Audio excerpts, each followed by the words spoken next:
The difference between making an independent film and making a Hollywood film is I bought a house.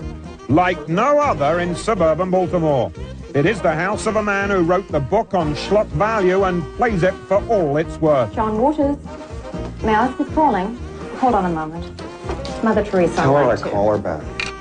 The man who calls the shots swears he has 3 all-time idols: Anita Ekberg, Liberace, and Francis the Talking Mule. This tableau is John Waters. Come on over here. This is where I keep my record collection. Sometimes when I'm feeling lonely, I play Jane Mansfield, reading Shakespeare. Or Tina Turner, when she still had a mustache. See this painting? Nice, isn't it? I stole it. It's a fine line between parody and the macabre. A jar of dirt from the lawn of mass murderer John Wayne Gacy sits next to polio vaccine. This is my bedroom. Here we have some further trinkets from hell. Edith's shoes that she wore in Female Trouble. A John Waters doll that was made for me that, yes, like I used to, smokes. How repellent. Other eclectic collectibles include a plate of rubber noodles and pictures of yet more heroes. From Paddy McCormick, child villain of The Bad Seed, Big Bad Captain Hook, and the Wicked Witch from The Wizard of Oz, you kind of get the feeling John Waters was never destined to write Heidi.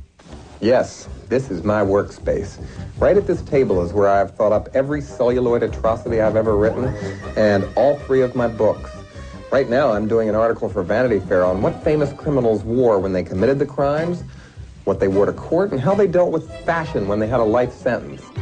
Behind the shtick, one grassroots traditionalist. I don't like nightclubs. I don't like discos. I don't dance in public. I like just a bar, you know, and this is a bar where you go to where anybody can go. He's happy to be a big fish in his own little watering hole. It's like debutantes next to armed robbers. It's really kind of a mixed place. And so a lot of the people I know in Baltimore do go there. No little town blues for this local hero. Baltimore born and bred, he's a movie director who has little time for Tinseltown. Hollywood's a great place that's built on insincerity and fake glamour and everything I believe in. But however, I live here because I'm inspired here by it. And it's home sweet home. I wish if everybody stayed home where they grew up, think how great America would be. You'd go to Indiana to be on David Letterman. You'd go here to be on, you know, it would be much more fun instead of just going to 2 cities. More than just make movies, it would seem John Waters lives in one. Who is that? Oh, phew. I dropped by to borrow a cup of sugar, but I didn't realize you were doing publicity today. Come on up, I'll show you some new things. Such longtime friends as his casting director are willing players in his send-up, put-down theatre of fun. Isn't this nice? His guest room, an attic full of horror movie memorabilia, is of course intended to shock. The irony of the darling of avant-garde becoming a mainstream hero isn't lost on him. John Waters is even comfortable with the E word. The establishment. The establishment's been great to me.